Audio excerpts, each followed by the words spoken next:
Good evening आप सभी को। इस वीडियो में मैं आपको बताऊंगा कैसे आप जीएस के अंदर कम चीजें पढ़ के ज्यादा स्कोर कर सकते हो, कैसे आप 25 से 30 प्लस स्कोर कर सकते हो जीएस के अंदर। जीएस का सिलेबस बहुत बड़ा सिलेबस है, लेकिन जो ज्यादातर जहां से क्वेश्चंस आते हैं वो बहुत ज्यादा बड़ा नहीं है, ठीक है। यानी 20% सिलेबस से आप मैक्सिमम स्कोर कर सकते हो जीएस के अंदर। तो वो सारे टॉपिक्स मैं आपको बताऊंगा इस वीडियो में, और कहां से वो करने हैं आपको, है ना। जो सारी चीजें आपको एक जगह मिल जाए उस चीज के बारे में भी आगे डिस्कस करेंगे लास्ट में, ठीक है। चलिए फिर स्टार्ट करते हैं। जितने भी टॉपिक्स आपको बताऊंगा सारे के सारे आपको नोट करने हैं, सब्जेक्ट वाइज में आपको बताने वाला हूं, और ये सारे टॉपिक्स आपको अच्छे से पढ़ने हैं, और कैसे कैसे पढ़ने हैं लास्ट में हम डिस्कस करेंगे इस बात को लेके, ठीक है। चलिए सबसे पहले आपको बताता हूं जीके का वेटेज क्या है। सब्जेक्ट वाइज वेटेज की बात करें तो यहां पर आपके सामने लिखा हुआ है।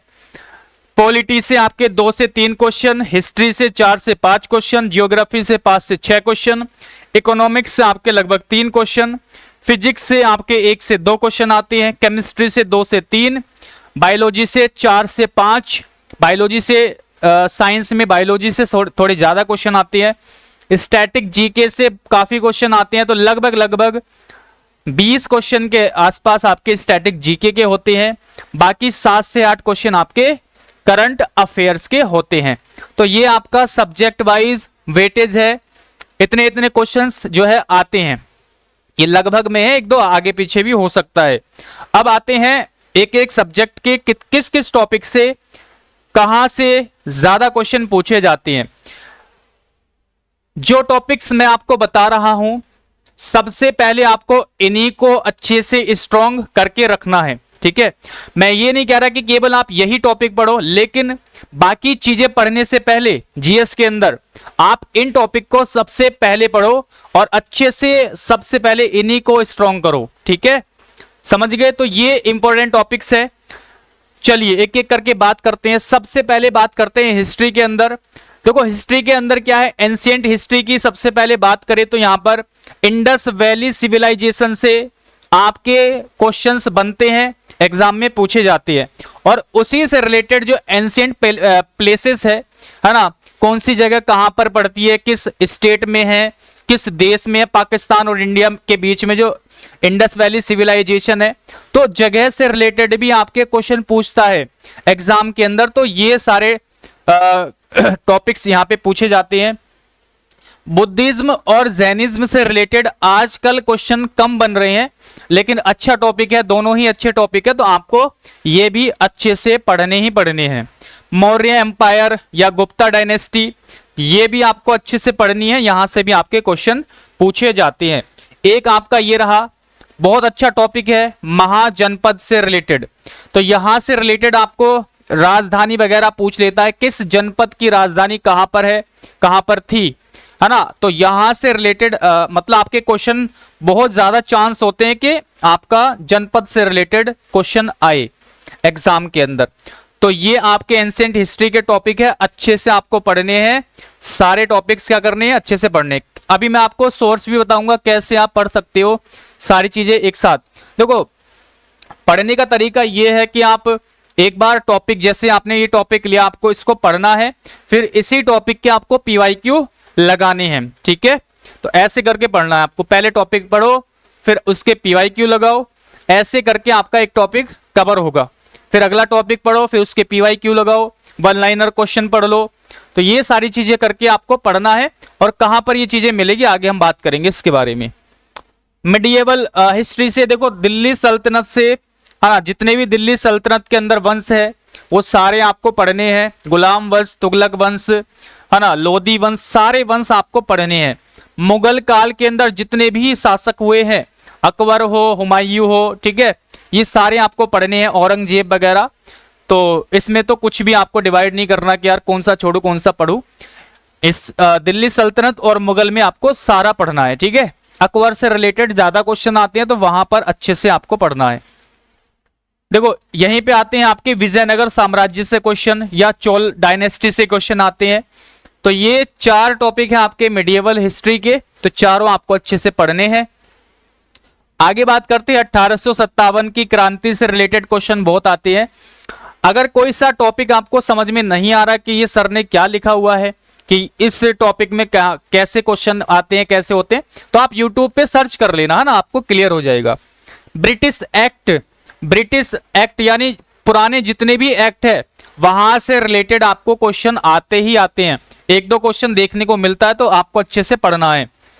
उसके बाद प्रमुख आंदोलन, है ना, आजादी के लिए या अंग्रेजों के साथ जितने भी हमारे आंदोलन हुए हैं वो सारे आपको कवर करने हैं। महात्मा गांधी से रिलेटेड क्वेश्चन बनते हैं तो इनके बारे में अच्छे से आपको पढ़ना है। आगे कांग्रेस अधिवेशन से भी बहुत ज्यादा क्वेश्चन बनते हैं, मतलब हर बार क्वेश्चन बनते हैं। कांग्रेस का अधिवेशन, कौन सा अधिवेशन कहां पर हुआ या उसकी अध्यक्षता किसने की थी, इस तरह से आपके क्वेश्चन बनते हैं। आगे बढ़ते हैं। प्रमुख आंदोलन, है ना, ये अच्छा ये टॉपिक रिपीट हो गया। तो इस तरह से आपके मॉडर्न हिस्ट्री से क्वेश्चंस पूछे जाते हैं। हिस्ट्री बहुत बड़ी है, लेकिन देखो अगर आप ये टॉपिक्स के नजरिए से देखोगे तो बहुत आसान लगेगा, है ना भाई। ऐसे तो बहुत बड़ी हिस्ट्री है, लेकिन जहां से ज्यादा क्वेश्चन आते हैं आप उस पर फोकस करो ना। अब देखो इसके नजरिए से देखो तो आप लगेगा यार बहुत छोटा है तो मैं तुरंत कर दूंगा, है ना, 5 दिन में खत्म कर दूंगा। बिल्कुल कर सकते हो, है ना। मतलब एक हिस्ट्री को, जैसे एंशिएंट हिस्ट्री है, 1 दिन में या 2 दिन में आराम से आप कवर कर सकते हो, कोई भी प्रॉब्लम आपको नहीं आने वाली है। आगे बढ़े, चलिए देखो पॉलिटी से भी क्वेश्चन आपके आते ही आते हैं। संविधान के गठन से रिलेटेड आपको जानकारी होनी चाहिए, कैसे कैसे संविधान का गठन हुआ है ना, कितनी सभाएं हुई हैं उसमें, कितने उसमें सदस्य थे, ऐसे करके, या जो समिति बनी थी किस समिति के अध्यक्ष कौन थे। तो ये बेसिक नॉलेज संविधान के गठन की आपको होनी चाहिए। उसके बाद सोर्सेस, संविधान के सोर्सेस क्या है, मौलिक अधिकार कहां से लिए गए हैं, नीति निर्देशक तत्व कहां से लिए गए हैं, राष्ट्रपति शासन कहां से लिया गया, तो ये सारे सोर्सेस आपको पढ़ने हैं। इसके साथ आपको आर्टिकल, देखो आर्टिकल जब आप पढ़ोगे तो पूरी पॉलिटी आप आर्टिकल के थ्रू पढ़ लोगे। इसी में आपके मौलिक अधिकार, मौलिक कर्तव्य या नीति निर्देशक तत्व, राष्ट्रपति, प्रधानमंत्री, उपराष्ट्रपति, ये सारे के सारे इसी में आ जाएंगे। तो आपको आर्टिकल्स जब आप पढ़ोगे तो आपको यहीं पे सारी पॉलिटी आपको यहीं पे कवर हो जाएगी। तो जो महत्वपूर्ण आर्टिकल्स है वो आपको जरूर पढ़ने हैं, ठीक है। संसद से रिलेटेड, राष्ट्रपति से रिलेटेड, प्रधानमंत्री, उपराष्ट्रपति से रिलेटेड, या मौलिक अधिकार, नीति निर्देशक तत्व, या फिर आपके कर्तव्य हो गए।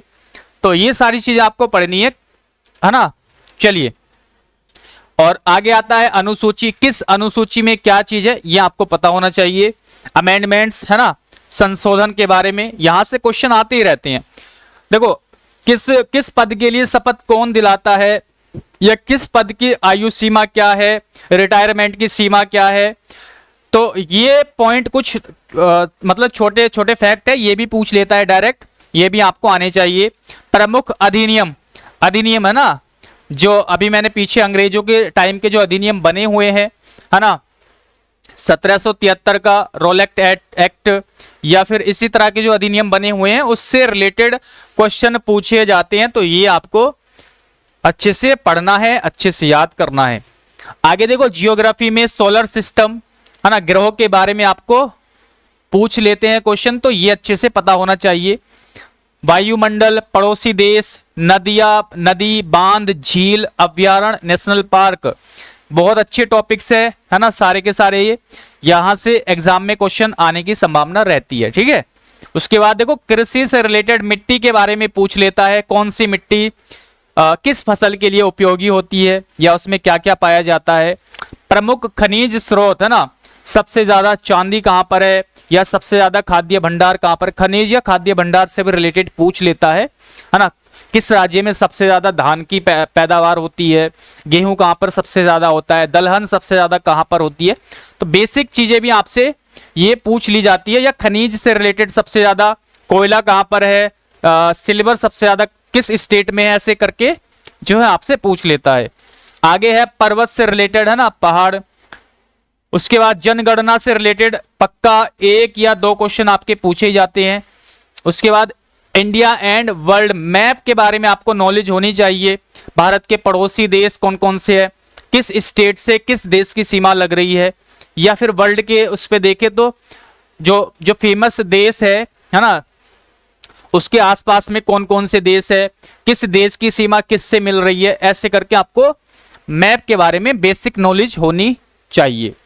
आगे बढ़े, समुद्र से रिलेटेड भी पूछ लेता है, विश्व की झीलों से रिलेटेड है ना, कि इस झील की सीमा मतलब ये झील किस किस देश से लगी हुई है, सीमा पर है, या समुद्र के बारे में पूछ लेता है कि ये समुद्र किस किस देश की सीमा को टच करता है, ऐसे करके जो है पूछ लेता है। इसीलिए आपको मैप के बारे में पता होना चाहिए। अच्छा, ये हमारा देखो सिलेक्शन बैच है, अगर आपको ज्वाइन करना है, आप पढ़ना चाहते हो कि सारी चीजें आपको स्टेनोग्राफर से रिलेटेड, एग्जाम से रिलेटेड एक जगह पर मिल जाए, और इस बैच को आप ज्वाइन कर सकते हो। और गाइडेंस बैच एक तरीके से कह सकते हो, इसमें आपको कंटेंट तो प्रोवाइड कराया जाएगा, लेकिन इसमें हम साथ में एक डेली टारगेट आपको देते हैं, एक वीकली टारगेट दिया जाता है, उसमें डेली टारगेट भी दिया जाता है। हर संडे आपका टेस्ट होता है, तो अभी संडे और मंडे टेस्ट जो है लाइव है, आप अटेम्प्ट कर सकते हो। तो एक तरीके से मेंटोरशिप कह सकते हैं आप इसको, है ना, कैसे आपको क्या चीजें पढ़नी है, कहां से पढ़नी है। क्लासेस वगैरह तो आपको प्रोवाइड कराते हैं, लेकिन उसके साथ साथ आपको टारगेट वगैरह दिए जाते हैं, जिससे आप क्या है पढ़ाई में जो है इन्वॉल्व रहते हो। तो ये हमारा बैच है, इसके लिए आप एप्लीकेशन डाउनलोड कर सकते हो, स्पार्कल एजुकेशन विद गौरव, ये एप्लीकेशन है हमारी, और कोड आप यूज कर लेना GK10, इसमें आपको डिस्काउंट मिल जाएगा, लगभग 599 रुपए का ये बैच आपको मिल जाएगा 699 से, है ना। चलिए, तो ये इंफॉर्मेशन आपके लिए थी। ओके, तो ये आप 599 का परचेस कर सकते हो एप्लीकेशन से जाकर के। हमारा क्या है, केवल स्टेनो के लिए ही पढ़ाते हैं, तो आपको पता चली जाएगा कैसी हमारी तैयारी होती है। चलिए आगे बढ़े, इकोनॉमिक्स से रिलेटेड देखते हैं। देखो, पंचवर्षीय योजना से रिलेटेड एक क्वेश्चन आपका बनता ही बनता है, गवर्नमेंट स्कीम, है ना, यहां से बनता है, या टैक्स के बारे में आपको पता होना चाहिए, GDP, बजट एटसेट्रा, है ना, या जो इकोनॉमिक्स में जो फुल फॉर्म वगैरह होती है ना, ये टॉपिक और ऐड कर लो, फुल फॉर्म्स, है ना, इकोनॉमिक्स की, जैसे GDP की फुल फॉर्म क्या है, तो इस तरह से आपकी फुल फॉर्म्स पूछ लेता है, तो आपको पता होना चाहिए। बैंकिंग के बारे में, है ना, कब किसका राष्ट्रीयकरण हुआ, कब किस बैंक की स्थापना हुई, इस तरह से। ऑर्गेनाइजेशंस, प्रमुख ऑर्गेनाइजेशन होती है वर्ल्ड लेवल पे, तो उसके बारे में आपको पता होना चाहिए, है ना। फिजिक्स की बात करें, देखो यूनिट एंड मेजरमेंट से रिलेटेड एक क्वेश्चन आपको देखने को मिल सकता है, या जो फिजिक्स में जैसे लाइट है, हीट, इलेक्ट्रिक करंट, या फोर्स, साउंड, ग्रेविटेशन, एनर्जी, इसके बारे में आपको बेसिक जानकारी होनी चाहिए। बेसिक जानकारी, ऐसा नहीं डिटेल्स में पढ़ना, बेसिक जानकारी आपको पता होनी चाहिए, ठीक है। आगे डिस्कवरीज, फिजिक्स में जो डिस्कवरीज हुई है उनसे रिलेटेड क्वेश्चंस आपसे पूछ लिए जाते हैं। ये आपका केमिस्ट्री का पीरियोडिक टेबल से क्वेश्चन बनता है, आपका केमिकल नेम, केमिकल फॉर्मूला, इनसे क्वेश्चन बनता है, तो ये चीजें आपको अच्छे से पढ़नी है। उसके बाद धातु, मिश्र धातु, मिश्रण, है ना, इस टाइप से कि दो धातु के मिश्रण को क्या बोलते हैं, ऐसे करके आपके क्वेश्चन बनते हैं, ये कर लेना। और डिस्कवरीज केमिस्ट्री में भी है, तो वो भी आप पढ़ लेना, है ना। साइंटिफिक नेम से रिलेटेड, हालांकि आजकल तो ज्यादा क्वेश्चन नहीं आता है इस तरह का, पहले आता था, है ना, लेकिन आपको पढ़ लेने हैं। डिजीज से रिलेटेड आते हैं क्वेश्चन, अच्छे से आपको पढ़ना है ना। बॉडी के सिस्टम जैसे circulatory system, digestive system, respiratory system, nervous skeleton system, ठीक है, ये आपको पता होनी चाहिए। बेसिक जानकारी आपको इसके बारे में पता होनी चाहिए, ठीक है। सेल के बारे में भी आपको पता होना चाहिए, सेल यहाँ पे शायद लिखा नहीं है मैंने ना, सेल मतलब कोशिका, इसके बारे में यहां से क्वेश्चन आपके पूछ लिए जाते हैं। तो आगे है, देखो किंगडम के बारे में, है ना, कौन सा एनिमल किस किंगडम में आता है, इस तरह से बेसिक फैक्ट आपसे पूछा जाता है। या डिस्कवरीज एंड वैक्सीन, है ना, डिस्कवरीज से रिलेटेड बायोलॉजी में भी क्वेश्चंस आपके आते हैं। सेल से रिलेटेड क्वेश्चन आपके बनते हैं, यानी कोशिका से, तो इसके बारे में अच्छे से पढ़ लेना, ठीक है। DNA, RNA वगैरह ये सब इसी के अंदर आ जाएगा। आगे बढ़े, ओके, अब आते हैं स्टैटिक जीके। कैसे पढ़ेंगे स्टैटिक जीके, है ना। देखो ये सारे टॉपिक्स आपके पूछे जाते हैं, इसमें सारे टॉपिक्स आपको मैंने यहां पर लिख दिए हैं, एक भी टॉपिक आपको स्किप नहीं करना है, अच्छे से पढ़ना है ना। और इसमें देखो ऐसा होता है कि आपको ज्यादा चीजें रटनी पड़ती है, याद करनी पड़ती है, तो बार बार जब आप पढ़ोगे तो आपको ध्यान में रहेगी चीजें, और जब क्वेश्चंस लगाते रहोगे तो ध्यान में रहेगी। तो देखो सबसे पहले डांस हो गया, है ना, डांस वाला हो गया आपका। उसके बाद आर्ट पर्सनैलिटीज, जो हमारे पुराने जो भी पर्सनैलिटीज रही है ना, डांस से रिलेटेड, नृत्य से रिलेटेड, उनके बारे में भी पूछ लेता है। म्यूजिकल इंस्ट्रूमेंट, है ना, जो कि कौन सा इंस्ट्रूमेंट कौन व्यक्ति बजाता था, इस तरह से डायरेक्ट क्वेश्चन आता है। Festival, fairs, first in India and world, world में पहले ही कोई भी चीज हुई है उससे रिलेटेड, है ना, या इंडिया में। स्पोर्ट्स, स्पोर्ट्स से रिलेटेड तो यार काफी टाइप के क्वेश्चन आते हैं, जैसे पुरस्कार से रिलेटेड या खेल शब्दावली से रिलेटेड क्वेश्चन आते हैं, ठीक है, खेल से रिलेटेड शब्दावली, उसको अच्छे से करना है। बुक्स एंड ऑथर, ये बुक्स आपकी हिस्ट्री और करंट में दोनों टाइप से होती है, आपको पढ़नी है। फेमस पर्सनैलिटी, है ना, जो फेमस है पर्सनैलिटी, जो जैसे किसी ने ओलंपिक वगैरह में पदक जीत रखे हो या कोई अवार्ड जीता हुआ हो, तो उसके बारे में आपको पूरी जानकारी होनी चाहिए, किस खेल से रिलेटेड है, किस स्टेट से रिलेटेड है ना, ऐसे करके जानकारी आपको होनी चाहिए। इंपॉर्टेंट डेज हो गए, ऑर्गेनाइजेशन, स्मारक एंड स्थल, है ना, राज्यों की जानकारी, राज्य की राजधानी वगैरह, या और भी जो भी इंपॉर्टेंट चीज है राज्य से रिलेटेड, वो आपको पता होनी चाहिए। रिलीजियस प्लेसेस, जैसे प्रमुख फेमस टेम्पल, फेमस स्मारक, ऐसे करके जानकारी आपको होनी चाहिए। फुल फॉर्म्स यहां पर भी लिख दिया मैंने, ठीक है, फुल फॉर्म्स आपको पूछी जाती है। इंपॉर्टेंट अवार्ड्स के बारे में, कंप्यूटर में बेसिक नॉलेज आपको होनी चाहिए ना, बेसिक नॉलेज, तो ये आती है आपकी। अब देखो आपको करना, ये आपके टॉपिक्स मैंने बता दिए सारे सब्जेक्ट के, ये सारे टॉपिक्स आपको अच्छे से पढ़ने हैं, है ना। ये केवल मैंने इंपॉर्टेंट टॉपिक्स ही आपको बताए हैं, ऐसे तो सिलेबस बहुत बड़ा है जीएस का, है ना। ये लगभग मैंने कितने टॉपिक बताए हैं आपको, 60 से या 65 से 66 टॉपिक्स आपको मैंने ये बताए हैं। तो केवल आपको इतने टॉपिक्स बताए हैं, एक दिन में 2 टॉपिक भी पढ़ोगे तो 30 दिन में आप आराम से कवर कर सकते हो, 30 दिन में। अब देखो करना क्या है इसको, पहला तो तरीका यह कि आप बुक से पढ़ सकते हो या यूट्यूब पे सर्च कर करके पढ़ सकते हो, पहला तरीका यह है। दूसरा तरीका यह है कि जो हमारा सिलेक्शन बैच है ना, जो आपका सिलेक्शन बैच है, सिलेक्शन बैच, इसमें जीएस जो मैं प्रोवाइड कराता हूं, मैं नहीं पढ़ाता जीएस, लेकिन आपको सारी चीजें मैं एक जगह प्रोवाइड करा देता हूं ग्रुप के अंदर। तो अगर आपको सर्च करने से बचना है या आपको किसी भी तरीके से मतलब टाइम वेस्ट नहीं करना है, तो आप सीधा इस बैच को ज्वाइन कर लो, और इसी के अंदर मैं क्लासेस आपको ग्रुप के अंदर देता हूं, ठीक है, टॉपिक वाइज। अभी मैंने 6 टॉपिक आपको ऑलरेडी प्रोवाइड करा दिए हैं स्टैटिक जीके से रिलेटेड। तो आप अगर समय बचाना चाहते हो, एक जगह पर सारी चीजें चाहते हो, और इस बैच के अंदर आपको डेली टारगेट वगैरह भी दिया जाता है, तो आपको, है ना, कोई भी दिक्कत नहीं आएगी, ओवरऑल आपकी तैयारी बहुत अच्छे से हो जाएगी। तो यहाँ पे क्लासेस और, है ना, डेली टारगेट आपको मैं देता हूं, पूरे वीक का टारगेट आपको दिया जाता है इस बैच में, ठीक है, डेली टारगेट। देखो पूरे वीक में जो भी हमारा टारगेट होता है ना, वीक का जो टारगेट होता है, उसी से रिलेटेड क्वेश्चंस हम पूछते हैं संडे वाले टेस्ट में। तो एवरी संडे आपका टेस्ट भी होता है, एवरी संडे। इससे क्या आपकी पढ़ाई अच्छे से चलती रहती है।